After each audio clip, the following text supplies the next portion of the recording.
আমার মা আমাকে বলতেন যে 5টা কাজ করো না, তার একটা কাজ দোকানে বসিও না, একটা কাজ কাউকে বন্ধু হিসাব গ্রহণ করো না।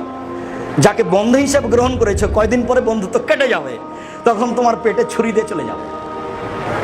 রাসূল সাল্লাল্লাহু আলাইহি ওয়াসাল্লাম বলছেন ওয়ালা ইউহিব্বু হুব্বান কাসীরা হাওলা উম্মা, পৃথিবীতে জীবনে কাউকে খুব বেশি ভালোবাসিও না, নইলে কোন সময় ভালোবাসা কেটে যাবে, তখন কষ্ট পাবা। ওয়ালা ইউবগাজু গাবজান হাওলা উম্মা, কাউকে জীবনে খুব বেশি খারাপ বাসো না, কোনোদিন ভালোবাসা গড়ে গেলে ওইটা মনে পড়বে। এটা আল্লাহ রাসূলের কথা। রাসূল সাল্লাল্লাহু আলাইহি ওয়াসাল্লাম বলছেন যে তুমি নিজের জন্য যেটা ভালোবাসো অপরের জন্য সেটা ভালোবাসো। আমি বক্তব্যের এক পর্যায়ে বললাম যে মানুষকে টাকা দেওয়ার সময় ভালোটা আগে দিতে হবে, ছিঁড়াটা পরে দিতে হবে।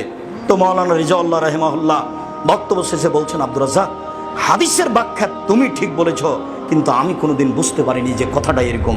টাকা দেওয়ার সময় ভালোটা আগে দিতে হবে আর ছিঁড়েটা পরে দিতে হবে। আপনি দেখবেন যে ছিঁড়েটা আপনি আগে দিচ্ছেন, তার মানে আপনি এখনো মুমিন হতে পারেন। নিজের জন্য যেটা ভালোবাসো অপরের জন্য সেটা ভালোবাসো। তা আমি তো সুন্দর টাকাটা নিজের জন্য ভালোবাসছি, তো ছিঁড়ে টাকাটা অপরের জন্য ভালোবাসছি কেন? তাহলে বোঝা যাচ্ছে এখনো আমি হালাল রুজি খাওয়ার মতন ঈমান আমার ভিতরে আসেনি।